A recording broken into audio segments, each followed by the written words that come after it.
Hello friends, आपका स्वागत है आपके चैनल ब्रेन फूड में। इस वीडियो में हम जो बीए प्रोग्राम के जो स्टूडेंट हैं सेकेंड सेमेस्टर के, जिनका डिसिप्लिन सब्जेक्ट है एजुकेशन का अंडरस्टैंडिंग ह्यूमन डेवलपमेंट, इसके यूनिट सेकंड का भी चैप्टर सेकंड हम करने वाले हैं। जैसे कि मैं आपको पहले बता देती हूँ कि अगर आप मेरी वीडियोज़ को फॉलो करोगे तो आपको पता होगा कि मैंने आपको यूनिट जो फर्स्ट है उसके 3 चैप्टर्स थे। उसमें जो यूनिट फर्स्ट थे आपको उसमें 3 चैप्टर थे। मैंने आपको ये तीनों के तीनों चैप्टर करवा दिए, प्लस मैंने आपको जो यूनिट सेकंड है उसका भी मैंने आपको चैप्टर फर्स्ट करवा दिया है। अब हम इस चैप्टर में यूनिट जो सेकंड था उसका चैप्टर हमने फर्स्ट आपको क्या करवा दिया है। अब जो यूनिट सेकंड है उसी का हम सेकंड चैप्टर करने वाले हैं, और इस चैप्टर का क्या नाम है, कोलबर्ग का नैतिक विकास का सिद्धांत। जैसा कि आपने चैप्टर फर्स्ट में आपने किसके सिद्धांत के बारे में देखा था, मनोसामाजिक सिद्धांत के बारे में देखा था। अब हम इसमें देखेंगे कोलबर्ग का नैतिक सिद्धांत। अब इससे आप क्या समझेंगे, जैसे कि उस चैप्टर में था, मैं थोड़ा सा आपको ना कोरिलेट करके बताऊंगी, जिससे कि आपकी जो अंडरस्टैंडिंग है वो और ज़्यादा डेवलप हो पाए। जैसे कि हमने उस चैप्टर में जाना था कि कैसे एक बच्चा किस एज में उसका जो मन की जो स्थिति होती है, मतलब वो किस टाइप का सोचता है, क्या करता है, हमने उसके में पढ़ा था। उसी टाइप से हम इसके अंदर देखेंगे कि बच्चे का जो नैतिक विकास है, जो मोरालिटी है, वो किस टाइप से उसका विकास होता है। अब फर्स्टली तो आपको यही पता होना चाहिए कि जो नैतिक वर्ड है उसका मतलब क्या होता है, क्योंकि अगर हम कोई भी चीज़ पढ़ने वाले हैं तो फर्स्टली तो हमें ये पता होना चाहिए ना कि वो चीज़ है क्या, तभी तो हम उसके बारे में आगे चीज़ें जानेंगे ना कि हाँ वो किस किस बारे में क्या चीज़ कहना चाह रहे हैं। तो अब हम इसके बारे में देखते हैं कि जो नैतिक है, आखिर में जो नैतिक विकास है उसका मतलब क्या है। तो जैसा कि इसमें लिख रखा मैंने, नैतिकता वर्ड से आप क्या समझते हैं, तो मोरालिटी हम इसको इंग्लिश में कहते हैं। यह वह गुण होता है ना जिससे हमें सही और गलत की पहचान होती है, और बच्चा अपने सामाजिक परिवेश से ही नैतिकता और अनैतिकता को जानता है। जैसा कि आप जानते हैं एक जो बच्चा होता है वो बचपन से ही उसको ये चीज़ तो पता नहीं होती कि क्या चीज़ सही है क्या चीज़ गलत है। वो उसको कुछ टाइम बाद ही पता चलता है कि क्या चीज़ अच्छी होती है, क्या चीज़ बुरी है, क्या सही है और क्या गलत है। तो इसी को है ना इसने मोरालिटी कही है, इट मीन्स नैतिकता कहाँ है। अब नैतिकता से मैं आपको एक डेफिनेशन दे देती हूँ, जैसे कि इसमें लिख रखा है कि नैतिकता से अब तात्पर्य है सही और गलत में अंतर को स्पष्ट करना, और नैतिकता समाज का वह तत्व है जिसकी उपस्थिति में सभ्य समाज का क्या होता है, निर्माण होता है। जैसा कि आप जानते हैं कि बच्चे में अब कैसे नैतिक विकास होता है, हम इसके बारे में जानेंगे कि बच्चा जो है वो कब समझना स्टार्ट करता है, किस एज में वो किस टाइप से सही और गलत चीज़ों को समझना जानता है। हम इसके अंदर ये चैप्टर में पढ़ने वाले हैं। मैंने एक आपको थोड़ा ओवरव्यू बता दिया जिससे कि आपको थोड़ा सी कंफ्यूजन क्लियर हो जाए कि हम इस चैप्टर में क्या पढ़ेंगे। जैसा कि आपको मैंने जो यूनिट सेकंड था उसका चैप्टर फर्स्ट बताया था, आपको मैंने वो कितनी इंटरेस्टिंग वे में बताया था, जिससे कि ना अगर उसको बुक से पढ़ते ना तो आपको बिल्कुल समझ नहीं आता, बट मैंने आपको वीडियो के अंदर इस चैप्टर से समझाने की कोशिश की थी ना कि आपको ना तो कुछ याद करने की जरूरत पड़ेगी, ओनली आप मेरी वीडियोस को सुनेंगे भी ना तो भी आपको ये सारे पॉइंट्स आपके दिमाग में बैठ जाएंगे, जिससे कि अगर आप पेपर में जाकर बैठते ना तो आपको मेरी बातें जितनी भी मैंने आपको बताने का जो मेरा वे है वो इसी टाइप से रहता है कि आप अगर एग्जाम में बैठते ना और कुछ आंखें बंद करके याद भी करते तो आपको मेरी सारी कही हुई बातें आपको मेमोराइज होंगी कि हाँ इस टाइप से ये चीज़ होती थी। तो आप है ना उन क्वेश्चनों को खुद से बना के लिखने लायक एबल हो जाएंगे। तो मेरा यही पढ़ाने का तरीका होता है ना, जिससे कि बच्चे क्या कर सके, अपने आप एक बार क्वेश्चन को बनाकर लिख सके। तो जैसे कि आपने देखा कि जो नैतिकता होता है वो क्या होता है, वो समाज की वो है ना जिसकी उपस्थिति में क्या होता है, जो एक सभ्य समाज का क्या होता है, निर्माण हो सकता है। और कोलबर्ग के अनुसार सही और गलत के बारे में निर्णय लेने में शामिल चिंतन प्रक्रिया को ही क्या कहा है, नैतिकता, नैतिक तर्कन कहा जाता है। सही और गलत के बारे में निर्णय नहीं ले पाने की स्थिति में नैतिक द्वंद्व दुविधा कहलाती है, जिसे हम क्या कहते हैं, अगर मान लीजिए बच्चा अगर सही और गलत के फैसले को नहीं ले पाता है कि सही क्या है गलत क्या है, क्या चीज़ गुड है क्या चीज़ बैड है, तो उसको हम क्या कहेंगे, एक दुविधा कहेंगे, जिसको हम द्वंद्व भी कह देते हैं। और दुविधा इट मीन्स मॉरल डिलेमा कहलाती है। और बच्चों में नैतिकता 4 साल की उम्र से शुरू होती है, जैसे कि मैंने आपको बताया भी है कि जो बच्चे में जो नैतिक विकास है वो आपका बचपन से ही नहीं हो पाता। क्यों नहीं हो पाता है, क्योंकि बच्चा पैदा होते ही तो सही और गलत के वो अंतर नहीं समझ पाएगा। वो जब थोड़ा बड़ा होगा तभी तो उसको समझ में आया ना कि क्या चीज़ सही है क्या चीज़ गलत है। तो ये इसके अंदर डेवलपमेंट कब होता है, इसके अंदर विकास, नैतिक का विकास कब होता है, ये 4 साल के बाद से ही स्टार्ट होता है। और ये 4 साल के बाद से स्टार्ट होता है ना, इसको भी हमने बहुत टाइप से इसने डिवाइड करके पढ़ाया है, बताया है, जिसके थ्रू कोलबर्ग ने इसको एक तरीके से डिफाइन करने की कोशिश की है कि जो बच्चे का जो नैतिक विकास है वो किस टाइप से है। तो हम अभी आगे जानेंगे, परंतु हम पहले ये देख लेते हैं कि जो जो वो है कोलबर्ग, उनका समझाने का वे क्या है, मीन्स नैतिक व्यवहार जन्मजात नहीं होता। जैसे मैंने आपको बताया कि जो नैतिक विकास है वो क्या नहीं होता, जन्मजात नहीं होता है। जैसे कि आप देख रहे हैं कि जो नैतिक विकास का जो वो प्रक्रम है वो कब से स्टार्ट होता है, प्रक्रिया कब से स्टार्ट होती है, 4 साल के बाद से स्टार्ट होते हैं। तो इसलिए जो ये नैतिक व्यवहार होता है ये जन्मजात नहीं होता है, बल्कि इसे क्या किया जाता है, सामाजिक परिवेश से ही सीखा व अर्जित किया जाता है। समाज में रहकर ही बच्चा क्या करता है, उस चीज़ को, उस गुण को अर्जित करता है कि क्या चीज़ सही है, वो परिवार में रहकर भी करता है, क्योंकि परिवार वाले भी कहते हैं ना कि हाँ बच्चा ये चीज़ सही है, ये चीज़ गलत है। तो उसी टाइप से वो बच्चा क्या करता है, समाज में ही रहकर क्या करता है, सही और गलत के वो बारे में सीखता है। मीन्स नैतिकता का विकास होता है उसके अंदर। अब हम देख लेते हैं फर्स्ट, और उसके बाद कि जो कोलबर्ग है, कोलबर्ग आखिर कौन थे, उन्होंने क्या, उनका उनका मोटिव क्या था बताने का, कि विकास किस टाइप से, उन्होंने किस विकास के सिद्धांत को वो किया है, प्रकाशित किया है। तो जैसे कि इसमें लिख रखा है कि जो कोलबर्ग है वो अमेरिका के एक मनोवैज्ञानिक है, जिन्होंने नैतिकता का सिद्धांत व नैतिक विकास का क्या दिया था, सिद्धांत दिया था। और इनके इन सिद्धांतों को शिक्षा के क्षेत्र में बहुत ज़्यादा महत्वपूर्ण स्थान दिया जाता है।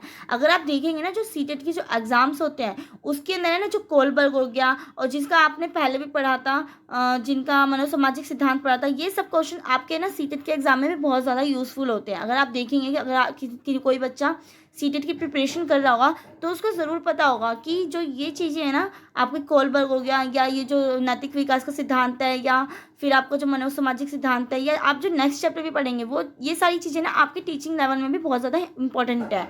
तो इसमें यही लिखा गया है ना कि इनके इन सिद्धांतों को क्या कहा गया है, शिक्षा के क्षेत्र में बहुत ज़्यादा महत्वपूर्ण स्थान दिया गया है, और इनके इन विचारों को मनोविज्ञान में उच्च स्थान दिया जाता है। और कोलबर्ग के अनुसार नैतिकता का कार्य छात्रों को सही और गलत के मध्य को अंतर को स्पष्ट करना होता है। उनका वर्क क्या होता है कि क्या चीज़ सही है और क्या चीज़ गलत है, ये बताना होता है उनको। इस टाइप से एक तरीके से उन्होंने क्या बताया था कि जो नैतिकता है वो क्या है, सही और गलत को पहचाना ही नैतिकता है, उसके अंदर अंतर स्पष्ट करना ही क्या कहलाती है, नैतिकता कहलाती है। और छात्रों के जीवन हेतु क्या वस्तु या विचार नैतिक है या अनैतिक है, इसका निर्धारण नैतिक मूल्य के विकास के द्वारा ही किया जाता है। जो बच्चे के अंदर जो नैतिक विकास होता है, इट मीन्स वो उनकी जो सोच विचारने की जो शक्ति होती है, उनका विकास होता है, उसी टाइप से वो क्या कर पाते हैं, क्या चीज़ अनैतिक है क्या चीज़ नैतिक है, उनके बारे में सोच पाते हैं। और इसलिए कोलबर्ग के इस सिद्धांत को कोलबर्ग का नैतिक विकास का सिद्धांत के नाम से भी जाना जाता है। और कोलबर्ग अपने प्रयोगों में छोटी कथाओं को उपस्थित कर उससे संबंधित नैतिक समस्याओं के संबंध में प्रश्न पूछते हैं। इनका ये वे है ना कि वो छोटी छोटी कहानियों, छोटी छोटी कथाओं के माध्यम से ही जो नैतिक विकास है इसके अंतर को समझना, मतलब कि इसमें ये इसको समझाने की कोशिश करते हैं इन छोटी छोटी कथाओं के थ्रू, और इन प्रश्नों से प्राप्त उत्तरों के माध्यम से ही नैतिक विकास के सिद्धांतों का निर्माण करता है। जो कोलबर्ग का वे है वो इन्हीं टाइप से है। अब हम देख लेते हैं, एग्जाम्पल देख लेते हैं कि किस टाइप से वो नैतिक विकास के सिद्धांत को उसका निर्माण करते हैं, नैतिक विकास के सिद्धांतों का। तो जैसे कि इसमें लिख रखा है कि ये एक लघु कथा है। वह इस प्रकार से, यूरोप की एक महिला जो कि बीमार थी, जो मौत और जिंदगी के मध्य लड़ रही थी। उसके पति का नाम क्या था, हिंज था। ये भी आपके जो सीटेट के एग्जाम में ये क्वेश्चन आपके पूछा जाता है कि उसके पति का नाम क्या था, हिंज था। और डॉक्टर के अनुसार एक रेडियम है जिससे उसकी जान बचाई जा सकती, जो महिला थी उसकी जान किसके माध्यम से बचाई जा सकती थी, एक रेडियम था उसके थ्रू। और उस समय उस रेडियम की खोज एक फार्मासिस्ट ने की थी, और उस दवाई का मूल्य बहुत अधिक था, क्योंकि जिस थोड़ी प्रोनाउंसिएशन रॉन्ग हो जा रही है, फार्मासिस्ट की ने इसकी खोज की थी, वह इस रेडियम के निर्माण में लगे धन से 10 गुना धन ले रहा था, जिस कारण से उस औरत का पति हिंज उसे खरीद पाने में क्या था, असमर्थ था, क्योंकि वो बहुत ज़्यादा दाम मांग रहा था। और एक दिन हिंज उस फार्मासिस्ट के पास गया और उससे कुछ पैसे देकर कहा कि आप मुझे वो दवाई दे दीजिए, मैं उससे अपनी पत्नी की जान बचा सकता हूँ, और आप कुछ पैसे रख लीजिए, बाकी के पैसे मैं आपको बाद में दे दूंगा। परंतु उस फार्मासिस्ट ने उसे साफ मना कर दिया, और उसने उससे कहा कि मैंने इस दवाई की खोज अधिक धन अर्जित करने के लिए की है, आप मुझे जब तक इसका पूरा मूल्य नहीं चुकाएंगे, मैं तब तक आपको ये दवाई नहीं दूंगा। यह बात सुनकर हिंज को गुस्सा आ गया। ये थोड़ा ना रॉन्ग लिख दिया, हिंज नाम था उसके पति का, ओके। हिंज को गुस्सा आ गया और उसने उसकी दुकान में तोड़फोड़ कर उसकी दुकान में उस रेडियम को क्या कर लिया, चुरा लिया। तो अब ये इसमें मैंने आपको ये कहानी क्यों सुनाई क्योंकि जो वो है ना कोहलबर्ग थे, उनका यही माध्यम ही था कि कहानी के थ्रू ही वो नैतिक विकास को क्या कर पाए, एक तरीके से उजागर कर पाए, उसका निर्माण कर पाए कि आखिर में नैतिक विकास है क्या।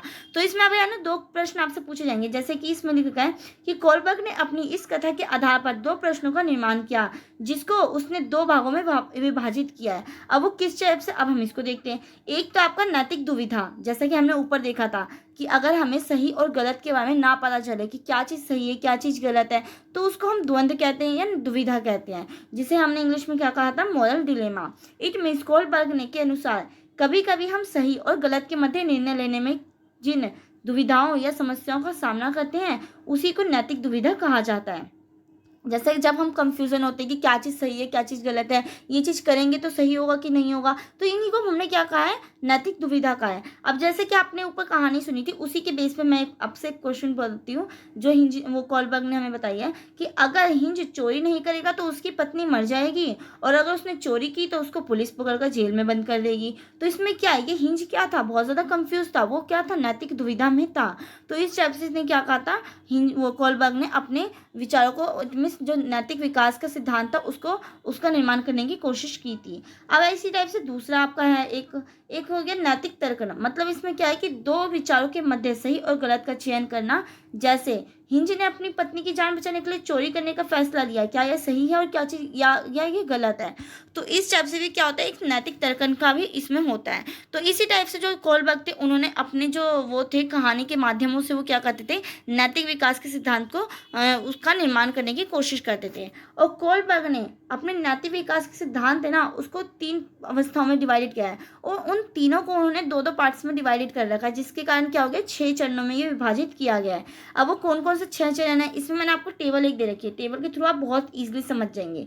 जैसे कि इसमें आपके 3 वो अवस्थाएं हैं। एक तो आपका पूर्व परंपरागत हो गया, एक आपका परंपरागत स्तर हो गया, और तीसरा आपका हो गया उत्तर परंपरागत स्तर। ओके, तो अब इसने क्या कर रखा है ना, जो कोहलबर्ग है, इन्होंने ना इस जो आपकी जो स्टेजेस है ना, इसको भी 2-2 पार्ट्स में डिवाइडेड कर रखा है। जैसे कि जो पूर्व परंपरागत है, इसको इसने तो एक तो रखा है दंड तथा आज्ञा पालन अभिमुखता, इसमें डिवाइड कर रखा है, और दूसरा इसने किस में कर रखा है, यांत्रिक सापेक्षता अभिमुखता, इसमें डिवाइड कर रखा है। और ऐसे जो दूसरा है परंपरागत स्तर, इसमें भी इसने इसको 2 भागों में डिवाइड कर रखा है। एक तो आपका परस्पर एक रूप अभिमुखता, और दूसरा इसमें किसने कर रखा है, अधिकांश संरक्षण अभिमुखता। और इसी टाइप से मैं अभी इसको आपको अच्छे से एक्सप्लेन करूंगी। पहले आप जान लीजिए कि किस टाइप से इसने 3 अवस्थाओं को 6 चरणों में डिवाइडेड कर रखा है, और वो किस टाइप से कर रखा है और क्या नेम है उसका, क्योंकि पेपर में आपसे सीधे ये क्वेश्चन भी उठकर पूछ सकता है। ऐसे आपको जो थर्ड स्टेज है उत्तर परंपरागत स्तर, इसको भी इसने 2 टाइप्स में डिवाइडेड कर रखा है। एक तो आपका सामाजिक अनुबंध विधि सम्मत अभिमुखता, और छठा है आपका सार्वभौमिक नैतिक सिद्धांत अभिमुखता। तो इसने इसी टाइप से 6 चरणों में इसको डिवाइड कर रखा। अब हम इसको एक एक करके समझने की कोशिश करते हैं। मैं आपको समझाने की जरूर कोशिश करूंगी कि आपको ये सभी समझ में आ जाए, जितने भी आपकी जो 3 स्टेजेस हैं, इन 3 स्टेजेस के जो आपके 2-2 चरण डिवाइडेड करके दे रखे हैं, जिसके इट मीन्स आपके जो 6 चरण हो चुके हैं, इनको हम एक एक करके बहुत डीपली एक्सप्लेन करने वाले हैं। तो इस वीडियो के एंड तक बने रहें कि आपको बहुत अच्छे से समझ में आ जाएगा। और इसकी बात तो समझो ना कि ये सब जो चैप्टर्स आपके आ रहे हैं ना, ये बहुत छोटे छोटे चैप्टर्स हैं। इससे पहले मैंने आपको जो करवाया था मनोसामाजिक सिद्धांत, वो भी आपको बहुत छोटा चैप्टर था, और इसी टाइप से जो आपका ये वाला सिद्धांत है, ये भी बहुत छोटा चैप्टर ही है। तो अब हम देखते हैं पूर्व रूढ़िगत नैतिकता अवस्था। अब इसमें क्या आता है, इट मीन्स ये आपका ना इसी स्टेज का नाम लिख रखा है। ये जो आपकी स्टेज है ना पूर्व परंपरागत स्तर, इसी को इसने इसका फुल नेम ये है पूर्व रूढ़िगत नैतिकता अवस्था। अब इसमें क्या है, अब ये जैसे कि मैंने आपको बताया था कि जो नैतिकता हमारे अंदर कब से आती है, बच्चे में ही पैदा होते ही तो बच्चे के अंदर ये नैतिक भाव आ नहीं जाते, नैतिक विकास होता नहीं है, वो कम से कम 4 साल के बाद ही उसके अंदर आते हैं, जन्मजात नहीं होते, ये सामाजिक परिवेश में रहकर ही बच्चा सीखता है। तो इसमें यही है कि कोहलबर्ग के अनुसार ना जो नैतिक विकास की यह अवस्था 4 से 10 वर्ष तक चलती है, और इस अवस्था में छात्रों का नैतिक विकास ना के बराबर होता है, अर्थात बालक इस अवस्था में सही और गलत के मध्य अंतर को क्या करता है, समझने में समर्थ होता है। तो इसके अंदर यही बात करी गई है। अब हम देखते हैं कि इस आयु में जो छात्र होते हैं ना, वो सही और गलत का चयन किस किस आधार पे करते हैं। जो 4 साल के बाद का जो बच्चा होता है वो कैसे वो करता है, नैतिक उसमें विकास किस स्टेप से होता है, वो सही गलत कैसे मानता है कि हाँ ये चीज़ सही है ये गलत है। वो सिर्फ 2 ही उसके वो होते हैं। एक तो जो माँ-बाप उसको पनिश करते हैं, पनिशमेंट के थ्रू उनके अंदर मतलब नैतिक विकास उस टाइप का डेवलप होता है कि अगर वो ये चीज़ काम नहीं करेंगे तो उनको क्या की दी जाएगी, पनिशमेंट दी जाएगी। या फिर अगर हम उनको रिवॉर्ड देते हैं, उनको पुरस्कार देते हैं, तो उसके थ्रू उनके अंदर इसी टाइप से 2 टाइप से आपके नैतिक विकास इसके अंदर उत्पन्न होते हैं। इसीलिए इस जो पूर्व परंपरागत जो स्तर है इसको 2 स्टेजेस में बाँट रखा है। एक तो आपका है दंड आज्ञा और आज्ञा का पालन करना, और दूसरा मैं आपको भी बताती हूँ। तो यही है कि कोलबर्ग के नैतिक विकास की इस अवस्था को 2 भागों में विभाजित किया गया है। और फर्स्ट तो आपका है नैतिक और आज्ञा का पालन करना, दंड और आज्ञा का पालन करना, और दूसरा है आपका आत्म अभिरुचि और प्रतिफल अभिमुखता। अब इसके अंदर है क्या, इसको हम अच्छे से समझते हैं। फर्स्टली हम ये जान लेते हैं कि दंड और आज्ञा का पालन किस स्टेप से। इट मीन्स इस प्रकार जो छात्र होता है ना वो सही गलत के मध्य अंतर का चयन उनके प्रति दूसरों के व्यवहार के अनुसार करता है। इट मीन्स इस टाइम पे जो बच्चे का जो नैतिक विकास होता है वो किस टाइप से होता है, वो दूसरों पे डिपेंड होके मतलब दूसरे कैसा व्यवहार कर रहे हैं उनके साथ उसी टाइप से उनका जो नैतिक विकास है वो क्या होता है, डेवलप्ड होता है। जैसे कि अगर बच्चा मान लीजिए कुछ अच्छा, जैसे कि मान लीजिए कि बच्चे को कुछ काम करने के लिए बोला जाता है और वो क्या करता है, उस काम को बहुत प्रॉपर वे में करता है, तो उसको क्या किया जाएगा, पुरस्कार दिया जाएगा।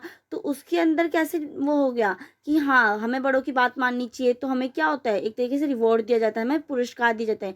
तो उनके अंदर इस टाइप का नैतिक विकास उत्पन्न होगा। और वहीं अगर वो बात नहीं मानते हैं बच्चों की, तो क्या होता है, उनको पनिश किया जाता है। तो उसके आधार पे क्या होगा कि बच्चों को लगेगा कि हाँ हमें बड़ों की बात माननी चाहिए, अदरवाइज ये चीज़ क्या होती है, रॉन्ग होती है, ये चीज़ गलत है और क्या चीज़ सही है। तो इस टाइप से वो अंतर को स्पष्ट करते हैं। इसमें मैंने लिख भी रखा है, अर्थात अगर वह गलत कार्य करते हैं तो उन्हें उनके घर वालों से दंड प्राप्त होता है, और अगर वह कोई अच्छा काम करते हैं तो उन्हें किसी व्यक्ति के द्वारा क्या किया जाता है, पुरस्कार या तारीफ सुनने को मिलती है। तो इसी आधार पे वो क्या कर पाता है, जो बच्चा होता है 4 साल के बाद का जो बच्चा होता है वो क्या क्या कर पाता है, सही और गलत के अंदर डिफरेंस कर पाता है। अब हम देखते हैं नेक्स्ट आपका जो दूसरा चरण है उसमें क्या है।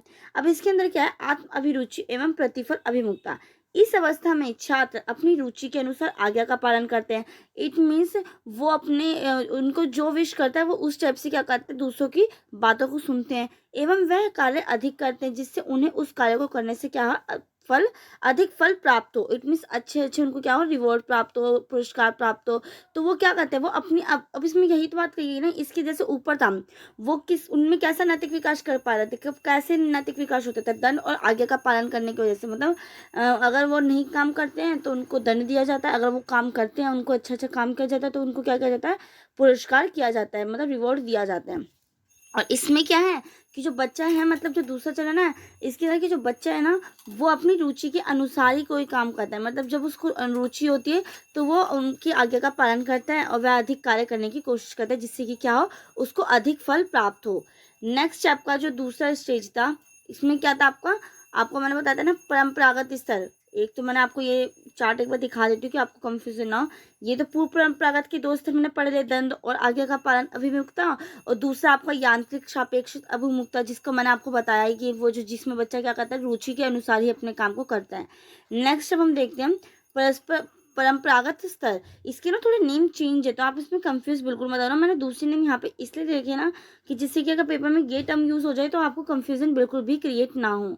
अब इसमें आता है रूढ़ि नैतिकता की अवस्था। अब इसके अंदर क्या है, जो ये अवस्था होती है ना, जो ये विकास होता है वो बच्चे में कब से कब तक का होता है, कोलबर्ग के अनुसार नैतिकता के विकास का ये दूसरा चरण है जो कि 10 से 13 वर्ष तक होता है। जो पहला था आपका पूर्व परंपरागत वो कब से कब तक था, वो 4 से 10 साल तक था, और ये कब से कब तक है, 10 से 13 साल तक की चलती है। और इसके अंतर्गत छात्र अधिक सामाजिक होते हैं क्योंकि इस टाइम पे क्या होता है, बच्चा स्कूल जाता है, वो एक तरीके से समाज में रहना, उठना बैठना चलना सीखता है, और जो समाज से मतलब जो पॉजिटिव थिंग्स होते हैं, नेगेटिव थिंग्स भी बच्चा क्या करता है, एक्सेप्ट करता है। तो यही चीज़ें है कि इस टाइम पे बच्चा क्या होता है, सामाजिक होता है, अर्थात वह ऐसे कार्य करते हैं जिससे समाज से उन्हें सम्मान प्राप्त हो। और इस आयु में छात्र दूसरों की नैतिकता के स्तर को अपने अंदर समाहित कर लेते हैं। जैसे कि मैंने आपको बताया कि कई बच्चे क्या होते हैं, अगर वो पॉजिटिव पॉजिटिव थिंग्स भी लेते हैं, मतलब कि अच्छी आदतों को सीखते हैं। मान लीजिए 2 बच्चे हैं, 2 दोस्त हैं आपस में, तो वो क्या करेगा, एक दोस्त मान लो बेशक कितना भी, अगर उसका बैकग्राउंड कैसा भी रहा हो, उसका परिवार कैसा भी रहा हो, परंतु जब वो स्कूल जाता है, वो अपने अच्छे दोस्तों के साथ रहता है, तो वो क्या करता है, उसी टाइप का नीचे एक्सेप्ट कर लेते हैं। तो इस टाइम पे यही होता है कि समाज का बहुत ज़्यादा इफेक्ट पड़ता है हमारे बिहेवियर पे। इतनी जो नैतिक विकास होता है उसमें समाज की योगदान ज़्यादा होता है इस टाइम पीरियड में, जो आपका परंपरागत स्तर है। तो इसीलिए इसमें ये लिखा है ना, जिससे समाज से उन्हें क्या होता है, सम्मान मिल सके। और इस आयु में छात्र दूसरों की नैतिकता के स्तर को क्या करते हैं, अपने अंदर समाहित कर लेते हैं। इट मीन्स उनका अनुकरण करने लेते थे। तो यही चीज़ कही गई है, मतलब नकल करने लग जाते हैं, कॉपी करते हैं। अब वह दूसरे व्यक्तियों के मानकों के अनुसार सही और गलत के मध्य अंतर को स्पष्ट कर उचित निर्णय भी ले पाते हैं। और इस अवस्था को भी कोलबर्ग ने क्या कर रखा है, 2 भागों में विभाजित कर रखा है। अब कौन से 2 भागों में डिवाइड कर रखा है, किस टाइप से, अब हम वो देखते हैं। जो आपका तीसरा और चौथा चरण आएगा, इट मीन्स अच्छा लड़का या लड़की बनने की आशा। इस टाइम के बच्चे क्या होते हैं, बहुत अच्छा बनना चाहते हैं। हाँ, अपनी क्लास में उनकी इमेज अच्छी हो, तो वो अच्छा वर्क करते हैं, टीचर के सामने अपने जो रिप्रेजेंटेशन होती है वो भी बहुत अच्छा देते हैं। तो इस टाइप से होता है उनके अंदर, किस टाइप की वो होती है, उनके अंदर इच्छा क्या होती है कि हाँ, हम एक अच्छा या लड़की हो या लड़का हो बन सके। इस अवस्था में छात्र छात्राओं में अच्छा बनने की होड़ होती है, अर्थात इस अवस्था में दूसरों से उन्हें सम्मान की आशा होती है, जिस कारण से वह सदैव अच्छा लड़का या लड़की बनने की मार्ग की ओर क्या करते हैं, अग्रसर होते हैं। इतनी सो उसी टाइम उसी डायरेक्शन में क्या करते हैं, काम करते हैं, जिससे कि कोई हमें अच्छा, मतलब बॉय या गर्ल कहे, कि हमें कोई रिस्पेक्ट दे, मीन्स वो हमें अच्छा माने। तो इस टाइप से उनको ललक होती है कि हाँ, हमें अच्छा बनना है। और नेक्स्ट आपका 4th जो चरण है, इसके अंदर क्या है, कानून एवं व्यवस्था उन्मुखता। अब इसमें क्या है, इस अवस्था में छात्र कानून नियमों एवं नीतियों के प्रति क्या होते हैं, सजग रहते हैं, एवं समस्त नियमों एवं नीतियों का पालन करने की ओर क्या करते हैं, अग्रसर होते हैं। इट मीन्स वो सब रूल एंड रेगुलेशंस को मानते हैं, जो भी सरकार बनाती है वो सभी के सभी नियमों को क्या करते हैं, पालन करते हैं। और इस आयु में वह नीति और नियमों की अवहेलना नहीं करते, बल्कि उसे सत्य मानकर उनका क्या करते हैं, पालन करते हैं। इट मीन्स वो कोई भी बात को अगर कोई बड़ा उसको समझा दे, तो वो उसको क्या नहीं करते, नेगलेक्ट नहीं करते। इट मीन्स उसको मना नहीं करते करने से, वो उस चीज़ को करने की कोशिश करते। क्यों करते, क्योंकि वो एक अच्छा लड़का या लड़की बनना चाहते हैं, वो अपना समाज में क्या करना चाहते हैं, अपनी रिस्पेक्ट बढ़ाना चाहते हैं। तो इसी वे में आप जान लीजिए कि वो क्या होते हैं, हर एक कानून को लेकर, इट मीन जो कानून के जो नियम होते हैं, रूल एंड रेगुलेशंस होते हैं, उनको फॉलो करते हैं और उसकी अवहेलना नहीं करते हैं। अब हम देखते हैं लास्ट चीज जो आपकी क्या है, उत्तर परंपरागत स्तर, और इसमें क्या लिखा है, उत्तर रूढ़िगत नैतिकता की अवस्था। अब ये अवस्था कब से कब तक की होती है, ये जो कॉलबर्ग के अनुसार ये अवस्था कब से कब तक है, ये 13 वर्ष के ऊपर के बालकों की अवस्था होती है। जैसे कि हमने देखा, आपका जो पूर्व परंपरागत था वो आपके कब से कब तक था, 4 से 10 साल तक का था। फिर आपका परंपरागत स्तर आया, वो कब से कब तक था, वो 10 से आपको 13 साल तक का था। अब जो आपका उत्तर वो आया ना परंपरागत स्तर, वो कब से कब तक है, आपका 13 वर्ष से ऊपर के बालकों की अवस्था होती है। और ये नैतिकता की एक विकसित अवस्था होती है। इस मीन्स इस टाइम तक बच्चा जो होता है उसके अंदर मॉरल एबिलिटीज क्या, मॉरल वो जो नैतिक का जो विकास होता है वो क्या हो जाती है, उत्पन्न हो जाता है। इट मीन्स विकसित हो जाता है, वो डेवलप्ड हो जाता है, जिसमें छात्र नैतिकता का विकास में परिपक्व हो जाते हैं। इट मीन्स वो एबल हो जाते हैं। और इस अवस्था में छात्र समाज के प्रति क्या करते हैं, अपने उत्तरदायित्वों को प्रमुखता देने लगते हैं, कि वो समाज में अपनी प्रमुखता बनाए वो देने लग जाते हैं, कि हाँ, हम भी कुछ क्या करते हैं, समाज में स्टैंड करते हैं, प्लस वो अपनी अपनी जिम्मेवारी समाज के प्रति निभाते हैं।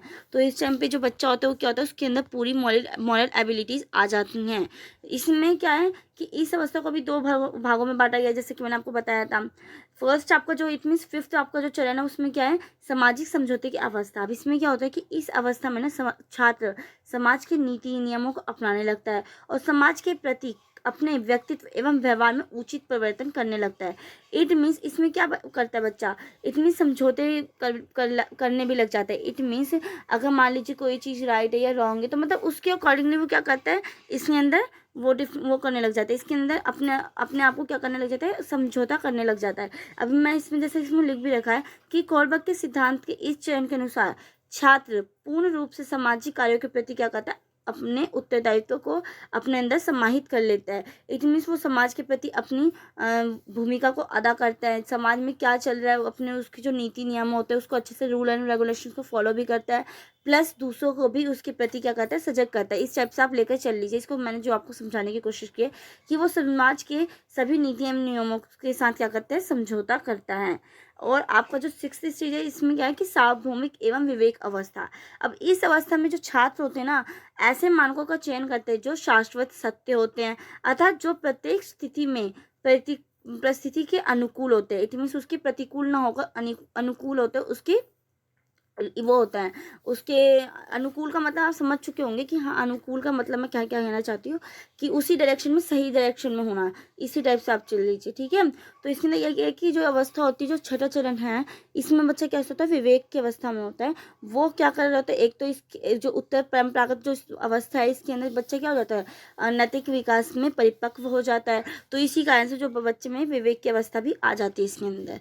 इस अवस्था में छात्र अपने विवेक एवं आत्मचिंतन की सहायता से सही एवं गलत के मध्य अंतरों का निर्णय वो कर पाते हैं, चयन कर पाते हैं। जैसा कि मैंने आपको स्टार्टिंग की उसमें बताया था, जब बच्चा 4 से 10 साल के बीच में होता है, उस टाइम पे बच्चा क्या होता है, वो दूसरों के प्रति वो होता है, मतलब दूसरों के दूसरा जो बिहेव करता है उसके प्रति उसका नैतिक विकास उत्पन्न होता है। इट मीन्स अगर माँ बाप उसको दंड देते हैं तो उसके अंदर मतलब अगर वो काम नहीं करता, उसको माँ बाप दंड देते हैं, तो उसको ये पता चलता है कि हाँ, हमें बड़ों की बात माननी चाहिए। इफ़ अगर वो काम करते हैं तो ये पता चलता है कि हाँ, हमें काम करेंगे तो क्या होता है, रिवॉर्ड मिलता है। इसी टाइप से आपने जो वो परंपरागत स्तर देखा था, उसमें भी समाज का इफेक्ट पड़ता है कि जो समाज है या जो छात्र हैं या जो मतलब ग्रुप एक में रहते हैं बच्चा, उसका भी इफेक्ट पड़ता है कि जो जैसा बिहेव करता है उसके साथ वो वैसा रहना पसंद करता है। तो मीन्स अगर बच्चा मान लीजिए आपस में कैसे रहते हैं, अगर एक बच्चा अच्छा है एक बच्चा गंदा है, तो जो अच्छा बच्चा होगा उसका इफेक्ट भी दूसरे बच्चे पे पड़ेगा, तो वो बच्चा भी अच्छा हो जाएगा। इट मीन्स उस टाइम पे जो बच्चा होता है वो क्या कर रहा होता है, अनुकरण कर रहा होता है, नकल कर रहा होता है दूसरों की बिहेवियर की, दूसरों की जो नैतिक विकास है उसका, इस टाइप से। और इस चरण में क्या होता है ना कि बच्चा है ना अपने आत्मचिंतन, इसमें हम क्या हो जाते हैं, एबल हो चुके होते हैं कि हम सही और गलत को जान सके। हमें दूसरों का हमारे दूसरों पर कोई प्रभाव नहीं पड़ता, दूसरा क्या सोच रहा है क्या नहीं सोच रहा, वो क्या कर रहा है क्या नहीं कर रहा, उससे हमें हमारे ऊपर कुछ इफेक्ट नहीं पड़ता हमारे नैतिक विकास के अंदर। हम अपने आत्मचिंतन मीन्स हमारे जो अंदर हमारी जो वो होते हैं, जो हमारा पर्सपेक्टिव होता है उसके आधार पर हम क्या कर पाते हैं, चयन कर पाते हैं किसी भी चीज़ का, सही गलत का हम क्या कर पाते हैं, निर्णय ले पाते हैं। और यह ये छात्र की परिपक्वता को दर्शाता है। इस स्तर में छात्र अपने चिंतन के अनुसार नीति नियमों का क्या करते हैं, पालन करते हैं। जैसे कि मैंने आपको बताया कि जो उत्तर परंपरागत जो स्तर है, ये आपकी डेवलप्ड स्टेज है। इट मीन्स इसके अंदर नैतिक विकास आपका पूर्व परिपक्व हो चुका होता है, और इसमें बच्चा क्या करता है, अपने आत्मचिंतन के थ्रू ही कोई भी डिसीजन लेता है कि क्या चीज़ गलत है क्या चीज़ सही है, ठीक है। और कोलबर्ग का नैतिक सिद्धांत की अभी विशेषताओं के बारे में हम जानते हैं। तो इसके अंदर क्या है ना कि कोलबर्ग ने अपने जो 6 चरणों को सार्वभौमिक सत्य का स्थान देते हुए कहा है। इसके अंदर इसकी विशेषता है कि जो कोलबर्ग है उसने क्या किया है ना कि वो जो स्टेजेस हैं मोरल एबिलिटी, वो उसके नैतिक विकास के, उसको 6 भागों में डिवाइडेड करा है, 6 चरण में। उसने 3 तो ऊपर मीन्स जो उसके 3 में थे, 3 अवस्थाएं थी, उसी को उसने क्या कर रखा है, 2-2 भागों में हर एक अवस्था को डिवाइड कर रखा है। अब इसमें क्या है कि इसके अनुसार छात्रों के नैतिक मूल्यों का विकास समाज की सहायता से होता है। जैसे कि इसकी विशेषता यही है कि इसमें इसने क्या बताया है कि जो नैतिक विकास है वो क्या है, वो समाज के उसमें होता है। इट मीन्स आप देखते हैं कि समाज का बहुत ज़्यादा इफेक्ट पड़ता है एक बालक के विकास में भी। आपने जरूर पिछली जो चैप्टर्स होंगे उसमें मैंने आपको बताया था कि परिवार हो गया, समाज हो गया, स्कूल हो गया, इसका बहुत ज़्यादा इफेक्ट पड़ता है हमारे विकास में। तो वही है कि बच्चे का जो विकास का जो नैतिक विकास भी है ना, उसका भी इफेक्ट बहुत ज़्यादा समाज के ऊपर होता है। इट मीन्स समाज की सहायता से उसका नैतिक विकास डेवलप्ड होता है। और उसके बाद तो फिर वो 10-13 साल के बाद हो जाता है, तो उसके अंदर खुद भी एक आत्मचिंतन हो जाता है कि क्या चीज़ सही है क्या चीज़ गलत है। इट मीन्स उसके अंदर वो खुद एबिलिटीज़ क्या हो जाती है, उत्पन्न हो जाती हैं। थर्ड इसकी विशेषता ये है कि कोलबर्ग ने अपने इस सिद्धांत का प्रतिपादन 6 चरणों में विभाजित किया है। वही बात है जो मैंने आपको ऊपर बताई है। अब इस सिद्धांत के अनुसार छात्र नैतिकता के आधार पर ही सही और गलत के मध्य को अंतर को क्या कर पाता है, समझ पाता है। जो नैतिकता का वर्ड मैंने आपको ऊपर ही मतलब बताया था कि क्या चीज़ सही है क्या चीज़ गलत है, इसके अंदर डिफ्रेंशिएट कर पाना ही नैतिकता कहलाती है। तो बच्चा यही करता है कि इस सिद्धांत के अनुसार बच्चा क्या करता है, नैतिकता के आधार में सही और गलत के मध्य के अंतर को क्या कर पाता है, समझ पाता है। ऐसी जो 5th पॉइंट है इसकी विशेषता में, तो इसमें क्या है कि कोलबर्ग अपने परीक्षण के लिए कथाओं के माध्यम से प्रश्न पूछते हैं। एक इनकी ये भी विशेषता है क्योंकि कथाओं के माध्यम से ये प्रश्न पूछते हैं ना, तो हम उसमें अच्छे से क्या कर पाते हैं, अंडरस्टैंड कर पाते हैं उस चीज़ को, वो क्या कहना चाह रहा है क्या नहीं कहना चाह रहा है। तो ये चीज़ हमारे अंदर क्या होती है, ये हमारे विकास में और ज़्यादा महत्वपूर्ण भूमिका अदा करती है। तो आई होप आपको ये लेक्चर अच्छा लगा होगा। इसके अंदर है ना मैंने आपको बहुत अच्छे से समझाने की कोशिश की है। थोड़े छोटे चैप्टर्स बन रहे हैं क्योंकि हर एक जो विद्वान है उनके अलग अलग उनकी जो उन्होंने विकास के सिद्धांत दिए हैं उनके ऊपर स्टडी कर रहे हैं। तो यही है, जैसे हमने पहले जो चैप्टर था आपका एरिक्सन का मनोसामाजिक सिद्धांत, तो उनका अलग वो अलग विद्वान थे, उनका अलग वो था, रिस्पेक्टिव था। अभी ये इसमें है हमारा कोलबर्ग का, तो इसके अंदर हम ये पढ़ रहे हैं। आई होप आपको ये चैप्टर अच्छा लगा हो। अगर आपको ये चैप्टर अच्छा लगा हो तो समझाने का मेरा तरीका समझ में आया हो आपको, तो आप इसको ज़्यादा से ज़्यादा शेयर करें, जिससे कि ना मुझे भी थोड़ा सा मोटिवेशन मिलता है कि हाँ, ज़्यादा से ज़्यादा बच्चे देखने वाले हैं। सो मुझे भी लगता है कि हाँ, बच्चों को जल्दी से जल्दी वीडियोज़ प्रोवाइड की जाए। बच्चों के बहुत अच्छे अच्छे कमेंट आते हैं, तो उससे देख कर थोड़ा मुझे मोटिवेशन मिलता है, और तो कुछ नहीं होता। प्लस और थैंक यू सो मच इस वीडियो को एंड तक देखने के लिए। अब हम मिलते हैं नेक्स्ट वीडियो में, जब तक के लिए बाय।